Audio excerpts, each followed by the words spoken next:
Don't forget to subscribe and hit the bell icon for more easy and helpful educational videos.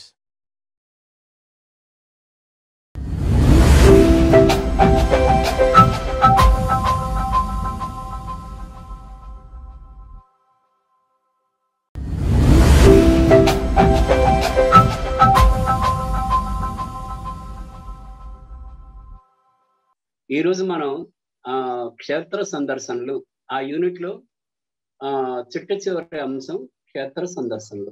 క్షేత్ర సందర్శనలు అంటే field trips. మనం English లో చెప్పుకుంటే field trips అని మనం చెప్తాం.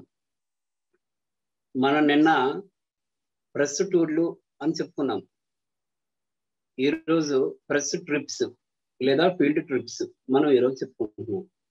అసలు ప్రెస్ టూర్ అన్నదానికి ట్రిప్ అన్నదానికి ఏంటి అసలు తేడా? మీకు ఎవరికైనా ఏమైనా ఐడియా ఉంటే చెప్తారా? What is the difference between tour and trip? Tour అంటే మనం 4 ప్రాంతాలను విజిట్ చేసి సందర్శించి ఒక 4-5 రోజులు వ్యవధిలో తిరిగి వస్తే, అంటే ఒకటికి మించినటువంటి ఎక్కువ ప్రదేశాలు లేదా సంస్థలు లేదా యూనివర్సిటీలు లేదా రాష్ట్రాలు లేదా దేశాలు మనం అలా తిరిగి వచ్చామనుకోండి, అది టూర్ అవుతుంది. ట్రిప్ అంటే ఏంటంటే ఒక లొకేషన్ నుంచి ఇంకొక లొకేషన్కి వెళ్ళి మళ్ళీ అదే లొకేషన్ నుంచి ఎక్కడైతే మొదలయ్యామో ఆ లొకేషన్కి చేరామనుకోండి, that is trip. Bus trip అంటారు. బస్సు ట్రిప్ అంటే ఏంటి? పోరంకి టు విజయవాడ, విజయవాడ టు పోరంకి, అంతే. అది పోరంకి నుంచి ఇంకా వేరు ప్రాంతాలకు పోయింది అనుకోండి, అది టూర్ కిందకు వస్తుంది. మనం యాత్రలకు వెళ్ళే బస్సులు చూస్తుంటాం, టూర్లు వేస్తుంటారు, ట్రావెల్స్. అంటే వాళ్ళు ఏం చేస్తారు? విజయవాడ, అన్నవరం, సింహాచలం, ఇటు తిరుపతి, అటు మరో ఊరు, ఇట్లా ట్రావెల్ చేస్తే అది టూర్ కింద వస్తుంది. ట్రిప్ అంటే మనం ఏ లొకేషన్ నుంచి అయితే బయలుదేరామో ఆ లొకేషన్ నుంచి ఇంకొక లొకేషన్కి వెళ్ళినప్పుడు అక్కడి నుంచి మళ్ళీ నేరుగా మళ్ళీ తిరిగి మన సొంత లొకేషన్కి రీచ్ అవ్వడమే ట్రిప్ అవుతుంది అన్నమాట. ఇప్పుడు ఇక్కడ క్షేత్ర సందర్శన, ఫీల్డ్ ట్రిప్. ఫీల్డ్ ట్రిప్ అంటే ఈ మాటలోనే మనకి చాలా అర్థం మనకి అయిపోతుంది అనమాట. అంటే ప్రెస్ టూర్ మనం 4-5 నిన్న మనం చెప్పుకున్నాం. రాజమండ్రి చుట్టుపక్కల ఉన్న ప్రాంతాలు, కాటన్ బ్యారేజీ సందర్శన, వేమగిరి, కడియంలో పూల తోటలు, అవన్నీ చూసుకుంటా అక్కడ పేపర్ మిల్లు విజిట్ చేసి ఇంకా ఏమైనా ఉంటే చూసుకొని రావటం అని అనుకున్నాం. అంటే మనం ఏం చేస్తాం? ఒక పేపర్ మిల్లు సందర్శించాం, ఒక కాటన్ బ్యారేజ్ ఇరిగేషన్ రిలేటెడ్ ఒక ప్రాజెక్టును సందర్శించాం, ఇంకొక పక్క వేమగిరి, కడియం పరిసరాల్లో ఉన్నటువంటి పూల తోటలు, ఉద్యానవనాల్ని సందర్శించాం. ఇట్లా 4-5 అంశాలని డైవర్సిఫైడ్ గా మనం వెళ్ళి చూసి వచ్చాం. That is tour. Field trip అంటే ఒకే ఒక చోటుకి మనం వెళ్ళటం. అంటే మనం 4-5 చోట్ల మనం దృష్టి పెట్టిన దానికి, ఒక్క చోటనే మనం దృష్టి పెట్టిన దానికి ఉన్న తేడా ఆ మాటలోనే మనకు అర్థమైపోతుంది. ఏంటి ఆ తేడా? స్పెషలైజ్డ్ అన్నమాట.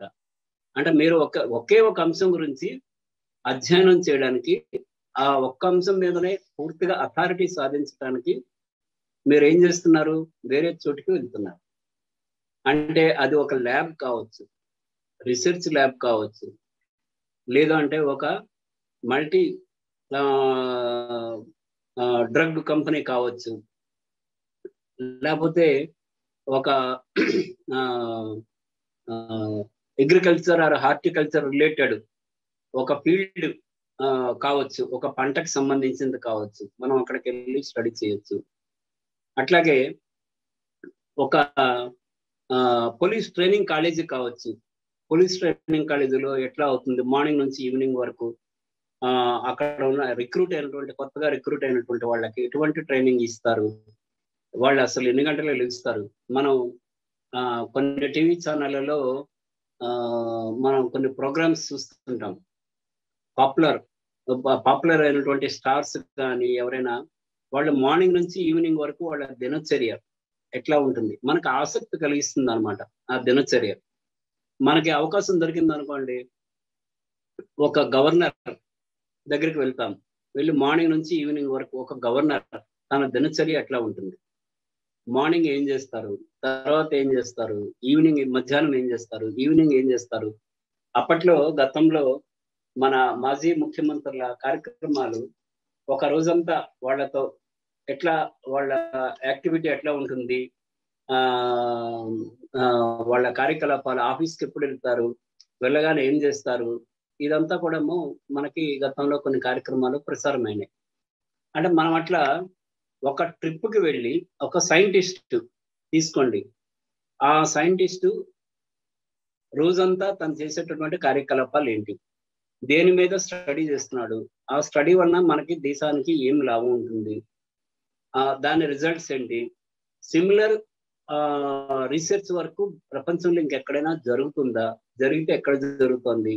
ఇప్పుడు మనం కరోనా తీసుకోండి, కరోనా రాగానే ప్రపంచంలో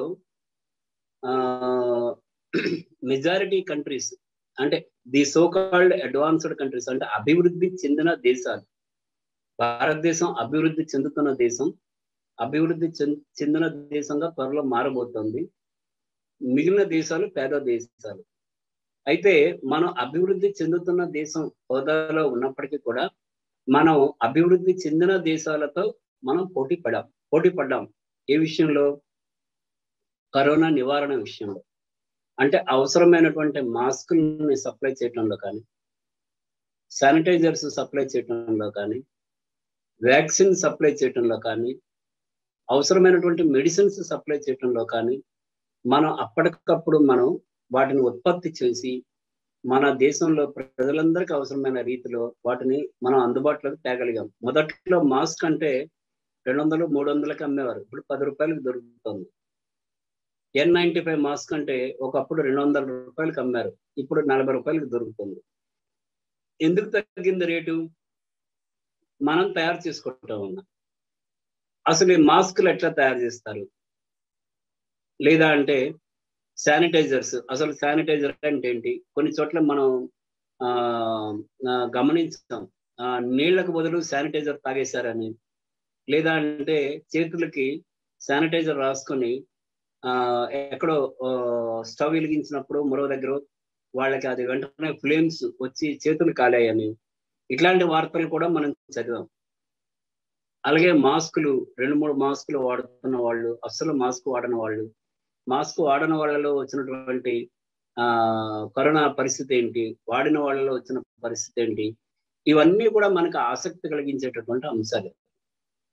శాంతా బయోటిక్స్ వాళ్ళు తయారు చేసినటువంటి మెడిసిన్స్ కానివ్వండి, భారత్ బయోటిక్స్ వాళ్ళు తయారు చేసినటువంటి వ్యాక్సిన్ కానివ్వండి.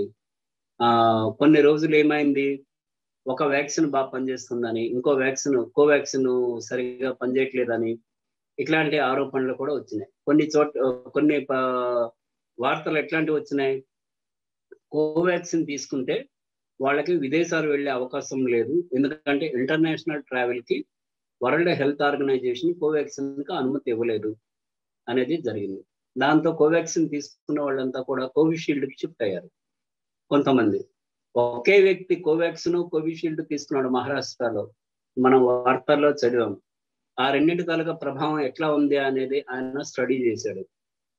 ఆ వ్యక్తి ఇప్పటికీ జీవించున్నాడు, బాగానే ఉన్నాడు, హెల్తీగా ఉన్నాడు. అట్లా తీసుకోవచ్చా? ఒక డోస్ ఏమో కోవాక్సిన్, ఒక డోస్ ఏమో కోవిషీల్డ్. అలాగే లాక్డౌన్ టైంలో సామాన్యుల ఈతి బాధలు ఏంటి, ఇవన్నీ కూడా ప్రతి అంశము మనం చెప్పుకున్నాం 2 రోజుల క్రితం.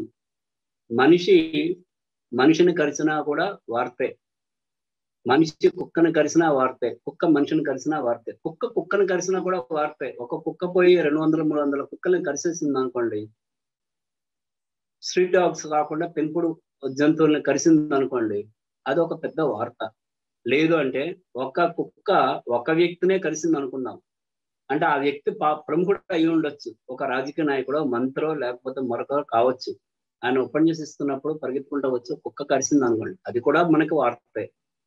కాబట్టి ప్రతి కోణంలో మనం ఎప్పుడు కూడా అప్రమత్తమై ఉండాలి. ఇప్పుడు మనం ఏం మాట్లాడుకుంటున్నాం? ఫీల్డ్ ట్రిప్ గురించి మాట్లాడుకుంటున్నాం. ఈ ఫీల్డ్ ట్రిప్ ఎందుకు అనే దానికోసం ఇవన్నీ నేను చెప్తున్నా. ఫీల్డ్ ట్రిప్ ఎందుకంటే ఒక సంస్థ గురించి మనం సమగ్రంగా తెలుసుకునేందుకు ఉపయోగపడేటటువంటి ఒక బృహత్తరమైన అవకాశం ఫీల్డ్ ట్రిప్. ఇప్పుడు ఒక పెద్ద కంపెనీ ఉందండి, ఆ కంపెనీ ఒక ఫుల్ పేజీ ప్రకటన ఇస్తుంది, ఒక 50 లక్షలు పెట్టి 10 పత్రికలకు ఇచ్చింది అనుకోండి, 5 కోట్లు పెట్టి ఇస్తుంది. 5 కోట్లు పెట్టి ఇచ్చిన తర్వాత ఆ ప్రకటన ఆ రోజుతో సరి, మరుసటి రోజు మళ్ళీ మామూలే. అటువంటి కంపెనీ ఏం చేస్తుందంటే 5 కోట్లు పెట్టి ఒక ప్రకటనని అన్ని పత్రికల్లో ఇచ్చే బదులు మనం ఒక 10 లక్షలు 15 లక్షలు ఖర్చు పెట్టి ఒక 20 మంది పాత్రికేయులను పట్టుకెళ్ళి మన కంపెనీ గురించి చెప్దాం. మన కంపెనీ గురించి చెప్తే, మన సంస్థ గురించి చెప్తే వాళ్ళు అదంతా కూడా చూసి ఒక స్టోరీ రాస్తారు. ఆ స్టోరీ ఒక దినపత్రికలో అటు ఇటుగా వచ్చినా కూడా ఒక వారం 10 రోజుల పాటు ఆ సంస్థకు సంబంధించినటువంటి వివరాలు, ఆ సంస్థ ప్రతినిధుల ఇంటర్వ్యూలు, అక్కడ తయారయ్యే ఉత్పత్తులు, వాటి మార్కెటింగు, వాటి ఆర్థిక అంశాలు, అక్కడ పనిచేసే సిబ్బంది, ఎంతమందికి ఉపాధి లభిస్తుంది, ఈ విషయాలన్నీ కూడా పేపర్లలో వస్తాయి. అంటే ఒక ప్రకటనకి వెచ్చించే ఖర్చులో ఒక 5% 10% మనం ఖర్చు పెడితే ఆ ఖర్చుతో ఒక ప్రకటనకి మించినటువంటి మైలేజీ ఆ సంస్థకు వస్తుంది. నేను నా ఎగ్జాంపుల్స్ ఎందుకు చెప్తానంటే, జనరల్ గా కన్ఫర్మ్డ్ ఎగ్జాంపుల్ అవి అన్ని కూడా జరిగినవి అనమాట, నిర్ధారణ అయినటువంటి ఉదాహరణలు. అందుకని మీకు చెప్తుంటా. మమ్మల్ని ఒక కార్పొరేట్, అంటే ఇప్పుడు అందరికీ కార్పొరేట్ కాలేజీల గురించి వాటి వ్యవహారాల గురించి అందరికీ తెలుసు. పేరెంట్స్ యాక్టివ్ అయ్యారు, పిల్లలు యాక్టివ్ అయ్యారు. ఐఎమ్ టాకింగ్ అబౌట్ 86, 87, 88 1988 సంవత్సరం గురించి చెప్తున్నా. అప్పటికి కార్పొరేట్ గురించి, కార్పొరేట్ కాలేజీల గురించి ఎవరికి పెద్ద అవగాహన లేదు. ఆ టైంలో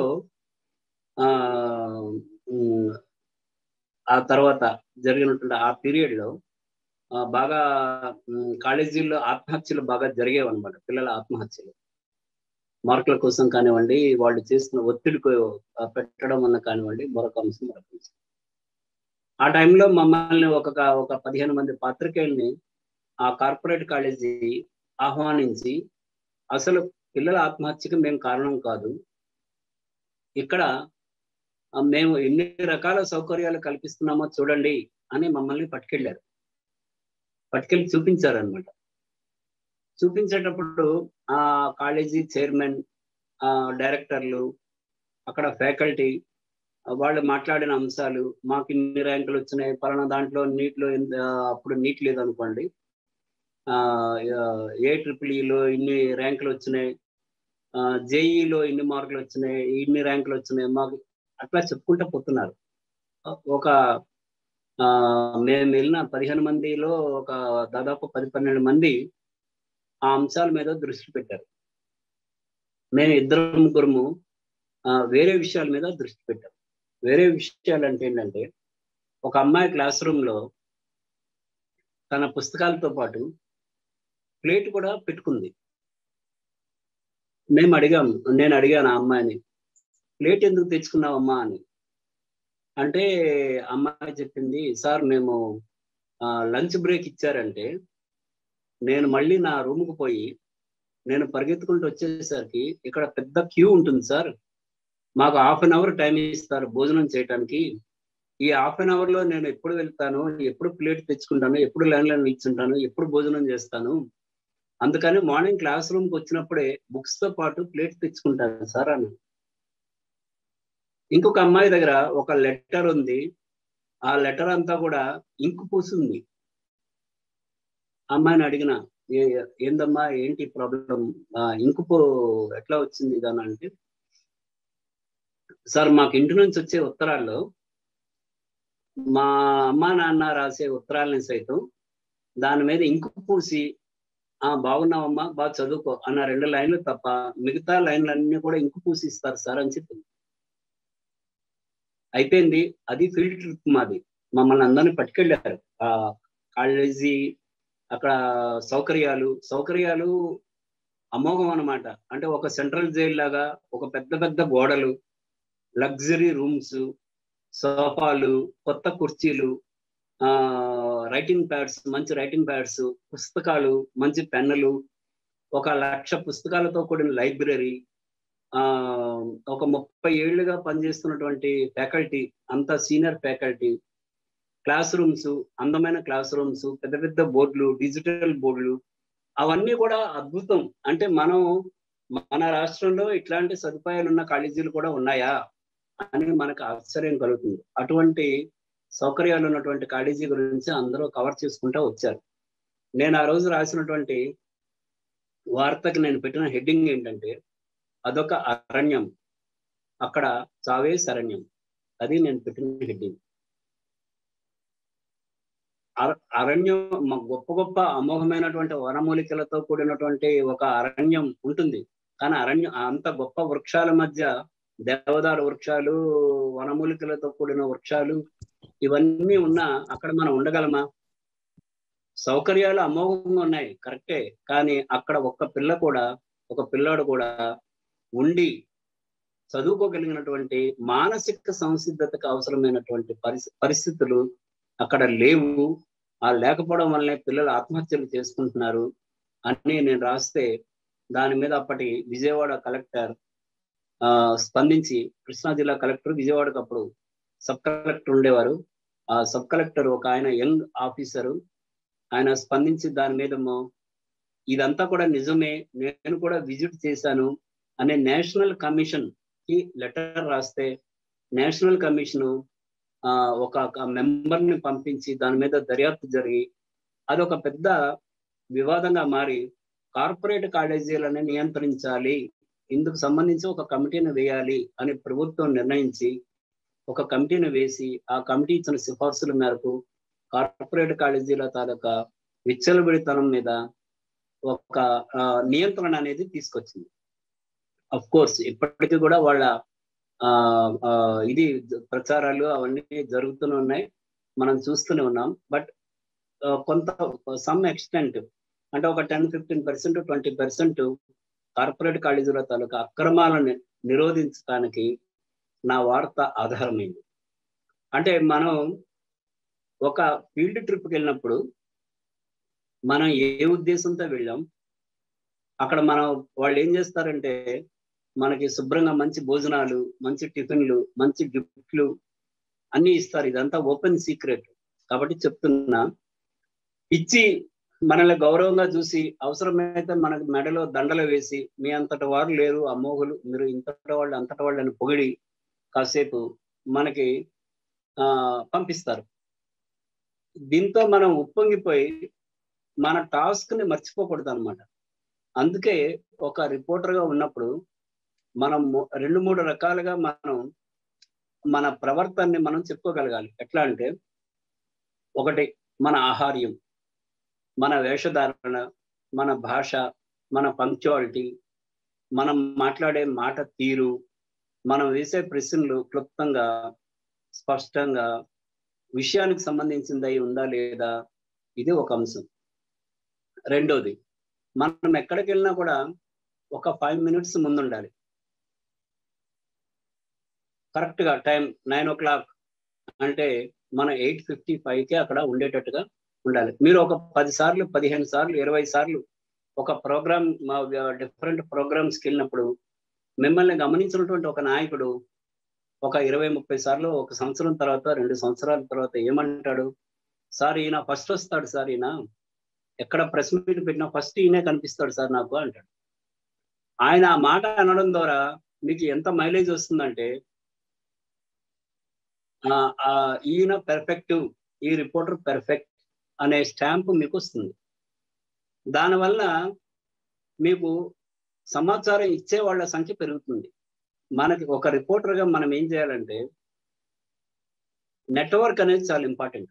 అంటే ఎక్కడ ఏం జరిగినా ఫలానా రిపోర్టర్కి ఇస్తే ఆయన వార్త రాస్తాడు, ఈ వార్తని తొక్కిపెట్టడు, ఈ వార్త మీద కొంత అధ్యయనం చేస్తాడు, మరికొంత సమాచారాన్ని సేకరించి దీన్ని రాస్తాడు అనేటటువంటి నమ్మకాన్ని మనం ఎదుటి వారికి కలిగించాలి. అప్పుడు వాళ్ళు ఏం చేస్తారు, ఎక్కడ ఏం జరిగినా ఫలానా ఆయనకి వద్దు, ఆయన వద్దు, ఈయనకి పంపిద్దాం, ఈయనకి చెప్దాం అని ఫోన్ చేసి చెప్తారు. అట్లా చెప్పడం వల్ల మనకేమవుతుందంటే నెట్వర్క్ పెరిగి మనకి సమాచారం ఎక్కువగా రావడానికి దోహదపడుతుంది. కాబట్టి మనం మన ఆహార్యంతో ఆకట్టుకోవాలి, మన వేషభాషలతో ఆకట్టుకోవాలి, మన పంక్చువాలిటీతో ఆకట్టుకోవాలి.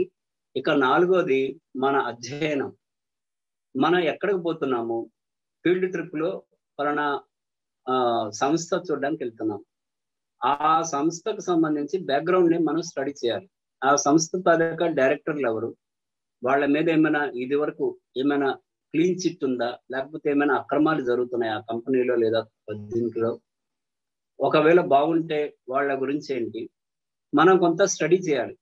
ఈ స్టడీ చేయడం వల్ల మనం రాసే వార్తలో లోపాలు లేకుండా ఉంటాయి.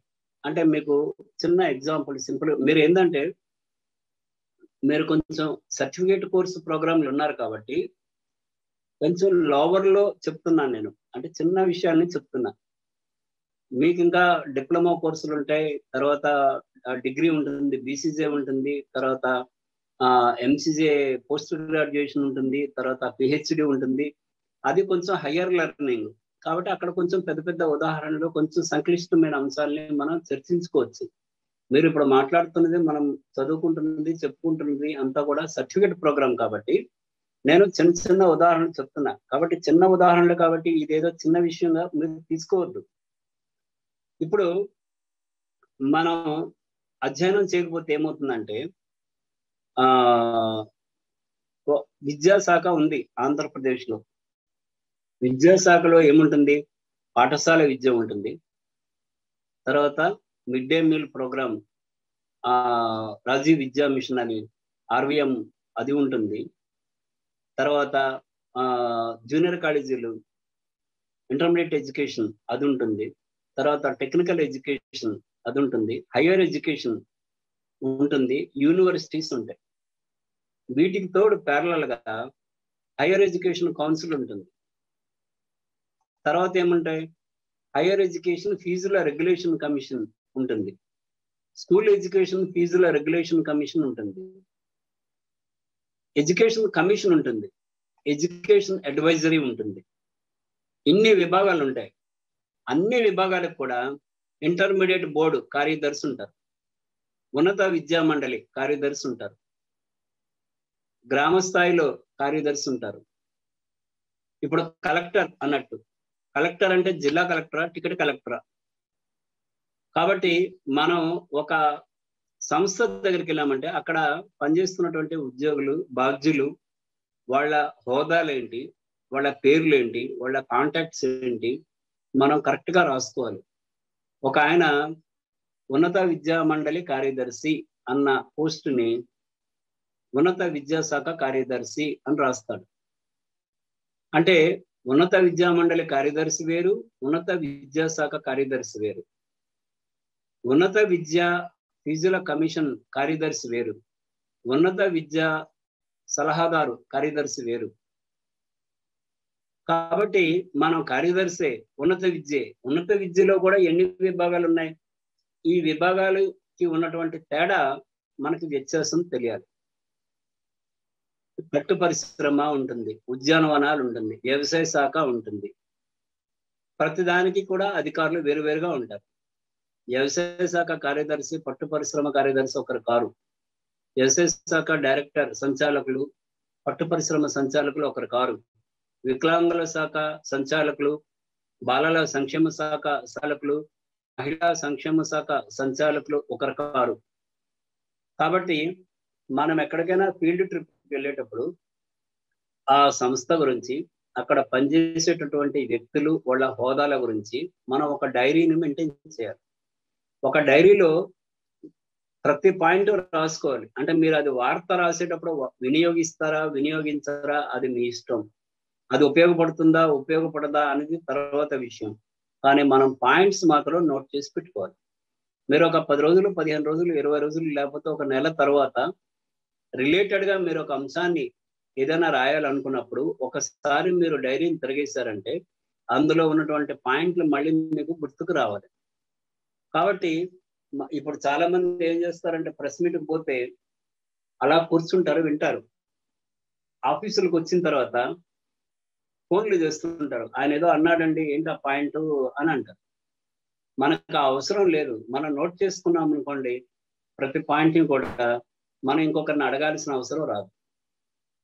ప్లస్ ఏంటంటే మనం ఆఫీస్కి వచ్చి పాయింట్లు చూసుకుంటే మన మైండ్లో ఒక ఆలోచన ఉంటుంది, ఇది హైలైట్ చేద్దాం అని అనుకుంటాం. ఇది హైలైట్ చేసేటప్పుడు ఆ హైలైట్ చేసేటటువంటి వార్త కంటే, అంశం కంటే ఇంకొక అంశం ప్రధానమైనదిగా మనం ఆఫీస్కి వచ్చిన తర్వాత చూస్తే కనిపిస్తుంది. అరే మనం ఇది అనుకున్నాం కదా, అది కాదు, అసలు పాయింట్ ఇది.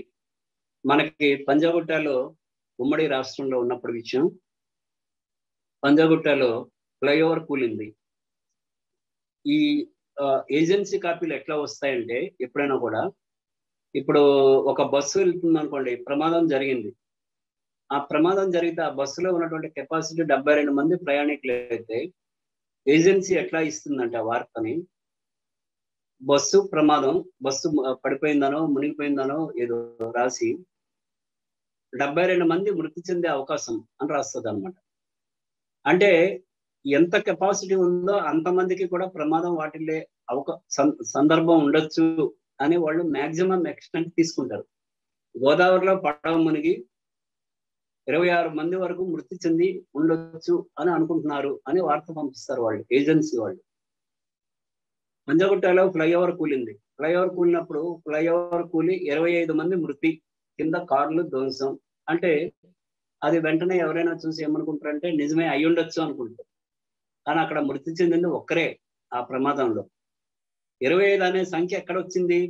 కింద అనేక మంది ఉన్నారు, టీ తాగుతున్నారు, కారులో వెళ్తున్నారు. కింద చాలా వెహికల్స్ ఉన్నాయి కాబట్టి ఆ వెహికల్స్ మీద పడుంటే ఆ కారులో ఉన్న వాళ్ళంతా కూడా మరణించే ప్రమాదం ఉండొచ్చు అనే ఒక భావనతో 26 మంది మృతి అని ఇస్తారనమాట.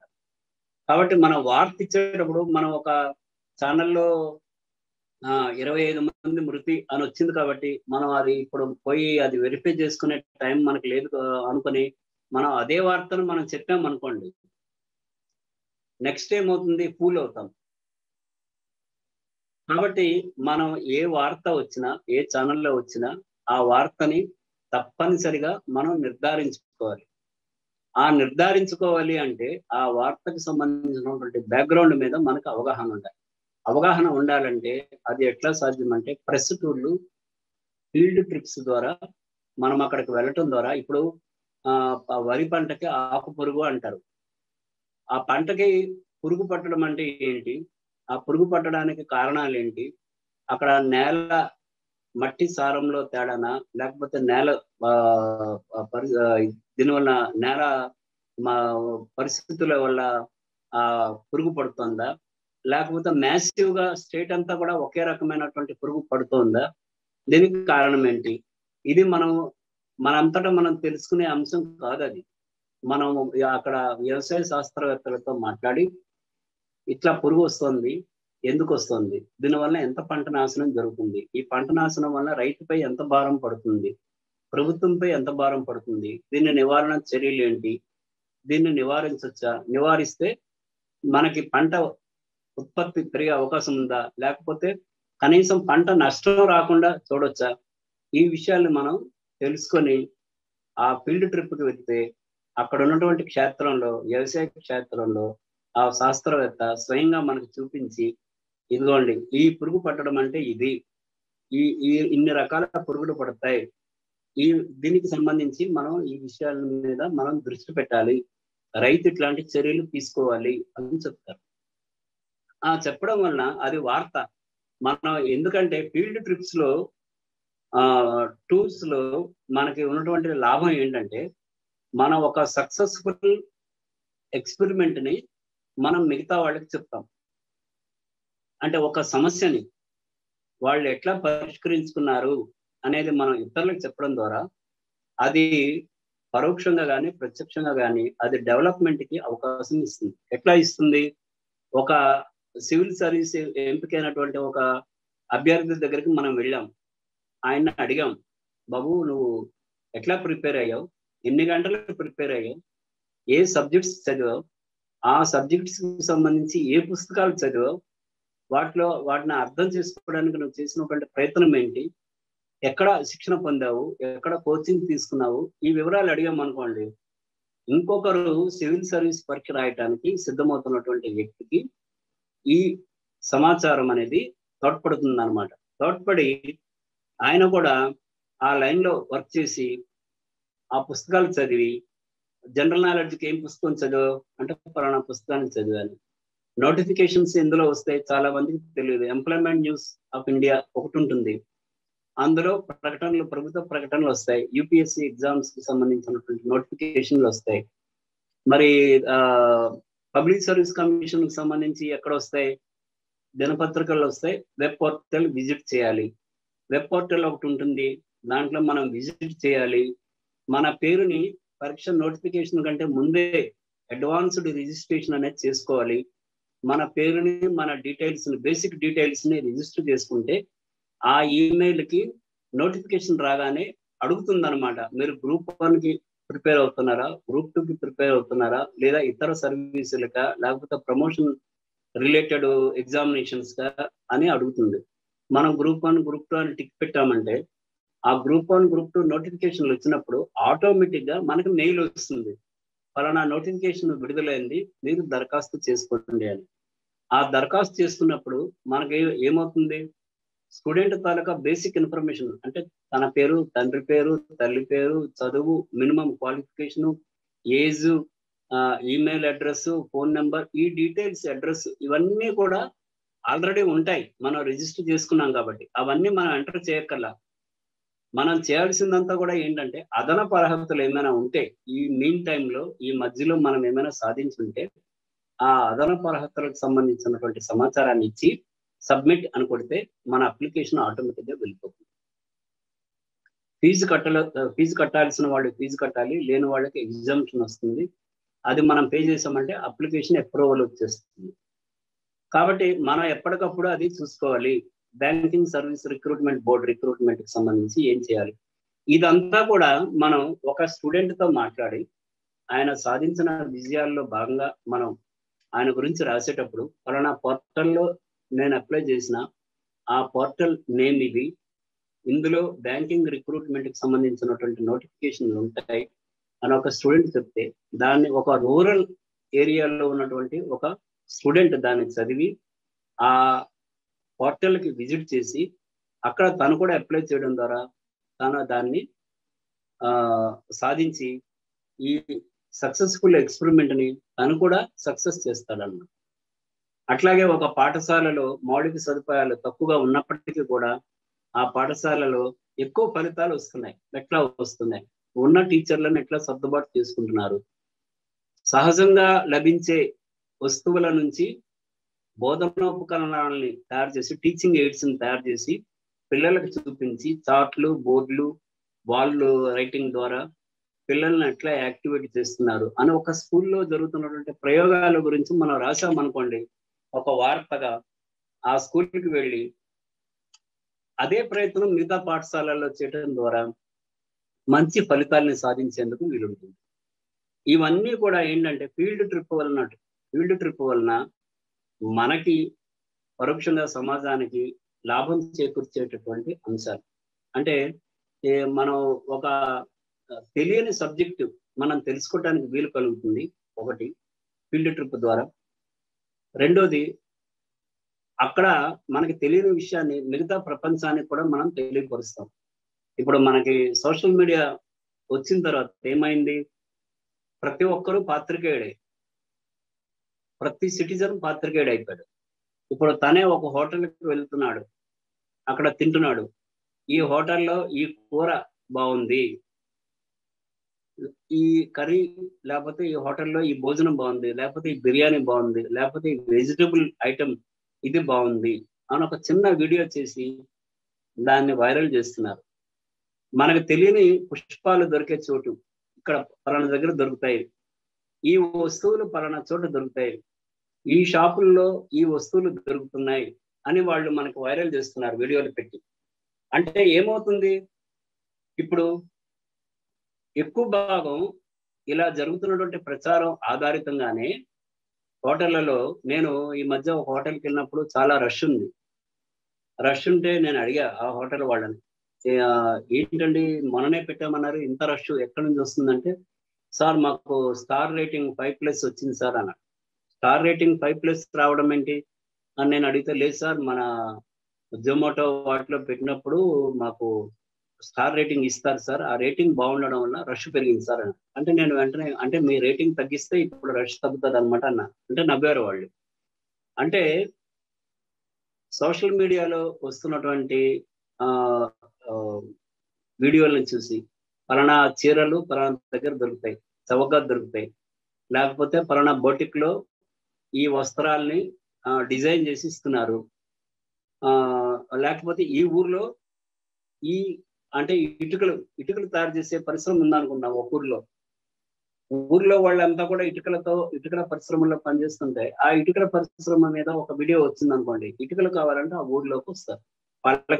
పలకల పరిశ్రమ, స్వీట్లు, రకరకాల స్వీట్లు, మనకి తెలుసు కొన్ని స్వీట్లు మన ఆంధ్రప్రదేశ్ లో ఊర్ల పేర్లతో అవి ప్రసిద్ధి చెందాయి. పూతరేకులు కానివ్వండి, లడ్డూలు కానివ్వండి, ఇట్లా బాదుషా కానివ్వండి, లేకపోతే ఇట్లా కొన్ని స్వీట్స్ మనకి ఊళ్ళ పేర్లతో కూడా ప్రచారంలో ఉన్నాయి. అంటే అంత పాపులర్ అయినాయి. ఆ ఒక్క స్వీటు ఆ ఊరిని బతికిస్తోంది, అంటే ఎంతో మందికి జీవనోపాధి కల్పిస్తుంది. దానికి అవసరమైనటువంటి 3 సరుకులు ఏంటి, ఎక్కడి నుంచి తెస్తారు, వాళ్ళకి లాభమా నష్టమా, ఎంతమంది జీవిస్తున్నారు, మనం అక్కడికి వెళ్ళి విజిట్ చేసి ఆ పరిశ్రమ మీద అధ్యయనం చేసి మనం రాయొచ్చు. అయితే ఇదే సమయంలో మనకు ఉన్నటువంటి ఇంకొక లాభం ఏంటంటే, ఆ పరిశ్రమ తాలూకా నెగటివ్ షేడ్స్ కూడా మనకు అర్థమవుతాయి. అంటే ఇప్పుడు ప్రకాశం జిల్లాలో మీరు పర్యటించారంటే మార్కాపురం పరిసరాల్లో ఇప్పుడు తగ్గింది, కానీ ఇంతకుముందు పలకల పరిశ్రమలో చిన్నపిల్లల్ని వినియోగించడం, చైల్డ్ లేబర్. ఇటుకల పరిశ్రమలో చిన్నపిల్లలతో ఇటుకల్ని మోయించడం. గాజులను తయారు చేసే పరిశ్రమలో రాత్రంతా కూడా అక్కడ పిల్లల్ని కూర్చోబెట్టి ఓవర్ నైట్ మొత్తం, అంటే రాత్రి 7 గంటలు 8 గంటలు వాళ్ళకి భోజనం పెట్టి వేకుజామున 5 వరకు వాళ్ళతో పనిచేపిస్తారనమాట. అటువంటి పరిస్థితి.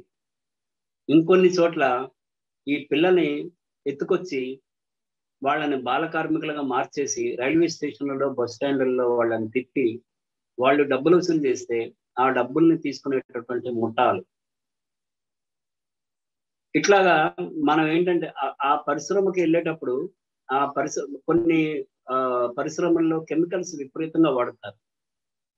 ఆ కెమికల్స్ వల్ల అక్కడ పనిచేసే సిబ్బంది అందరికీ, కార్మికులకి ఎంతో ప్రమాదకరంగా ఉంటుంది.